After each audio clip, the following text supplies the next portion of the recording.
Ini seperti kasus di tahun 2022, banyak visa Furada yang nggak keluar, bahkan keluar pun cuma seperti menetes saja ya, jumlahnya 1-2, sementara jemaah kita misalnya hampir 30-an, yang keluar cuma 2, cuma 3 ya. Ada yang keluar bapaknya, istrinya, suaminya, istrinya nggak keluar. Nah itu kan juga merepotkan gitu, sehingga saya ingin menyampaikan kepada teman-teman pengelola haji bahwa dalam menjual produk Furada ini sebaiknya menyampaikan dengan apa adanya saja, karena bisnis kita ini kan bisnis ibadah gitu loh.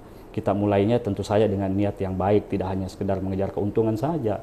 Dan tentu kalau sudah berhadapan dengan permasalahan seperti ada yang sekarang, kita sudah menyampaikan di awal bahwa berangkat dengan visa Furada itu siap menghadapi kondisi seperti ini. Ada visa tidak keluar, tiba-tiba Saudi seperti ghosting aja gitu kan, tidak ada alasan apapun, tidak mengeluarkan sama sekali visa Kanjung, tidak mengeluarkan sama sekali, dan tentunya karena ini di seluruh dunia tidak keluar, sehingga kita paham dan kita berempati terhadap kekecewaan teman-teman atau jemaah-jemaah yang tidak bisa berangkat tahun ini. Tapi perlu kita ketahui bahwa haji itu otoritasnya memang Saudi.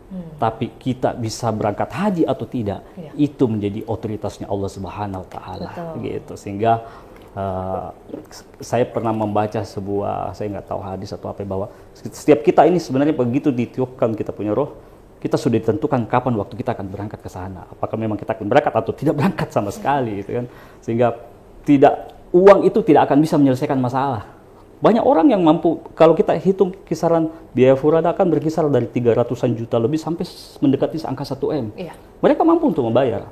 Ada yang belum berangkat, ada yang mau berulang-ulang kali berangkat, tapi visanya tidak keluar. Jadi ya itu saya bilang, kita harus memahami bahwa namanya visa non kota tidak seperti visa kota. Cuman harapan saya, teman-teman ataupun jemaah yang tidak berangkat Furada tahun ini, kalau memang masih mau menaruh harapan, sebaiknya menaruh harapannya pada visa kuota ONH+. Dana yang sudah ada dimasukkan untuk membayar porsi sehingga bisa dapat kuota, walaupun memang kita akan menunggu kurang lebih 5-7 tahun. Tapi kalau ada kebijakan yang dikeluarkan pemerintah seperti tahun sebelumnya ya, Kanjung, ada misalnya contoh nih kebijakan percepatan kuota tambahan, ya bisa saja kita masuk ke situ. Nah, kan tidak ada yang tahu itu loh.